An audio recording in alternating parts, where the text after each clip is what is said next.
Hey everybody. All right, today is Tuesday, October 19th, 2021, and this is a short biography of Earl Warren, the Justice of Wisdom. Earl Warren, born in 1891, died in 1974, was appointed Chief Justice of the Supreme Court in 1953 by President Dwight D. Eisenhower, who described Warren as a representative of the kind of political, economic, and social thinking that I believe we need on the Supreme Court. Warren has a national name for integrity, uprightness, and courage. Warren had enjoyed immense popularity during his 3 terms as the governor of California, winning his most recent election unopposed. However, some found the Republicans' opinions as the nation's leading jurist to be unabashedly liberal. Historians dispute whether Eisenhower actually said that Warren's appointment was the biggest fool mistake I ever made. Regardless, the Chief Justice became a ready target among conservatives across the country. Signs declared impeach Earl Warren.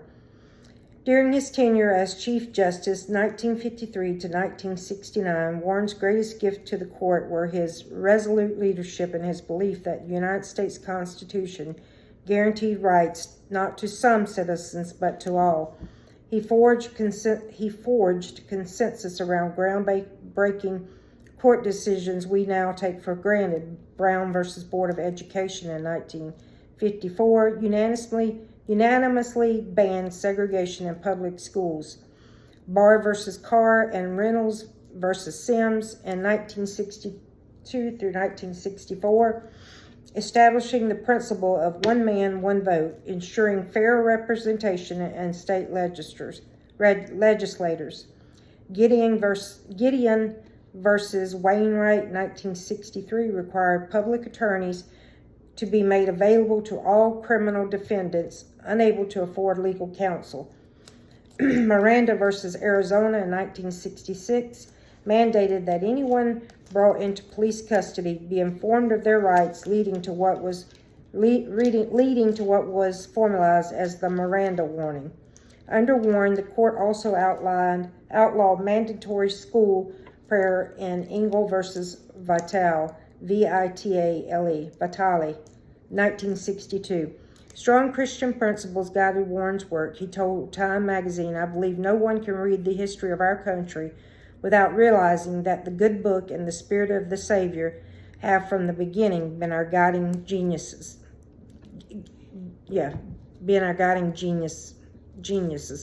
He added that the charters of the first states were united in their objective of a Christian land governed by Christian principles, and he asserted that the entire Bill of Rights came into being because of the knowledge our forefathers had of the Bible and their belief in it. Freedom of belief, of expression, of assembly, of petition, the dignity of the individual, the sanctity of the home, equal justice under the law, and the reservation of powers to the people. Warren felt that as long as citizens lived out the spirit of the Christian faith, no great harm can come to our country. He wouldn't be happy right now, would he? Warren demonstrated wisdom in his victories, but he also demonstrated wisdom in his ability to learn from his past mistakes. As Attorney General of California during World War II, Warren had been the moving force behind Japanese internment after the attack on Pearl Harbor. He later stated that he deeply regretted the removal order and my own testimony advocating it because it was not in keeping with American concept of freedom and the rights of citizens. Whenever I thought of the innocent little children who were torn from home, school friends, and congenial surroundings, I was conscience-stricken. It was wrong to react so impulsively without positive evidence of disloyalty. After his retirement in 1969, Warren warned that America faced continued upheaval if it did not recognize the rightful demand of equality for all.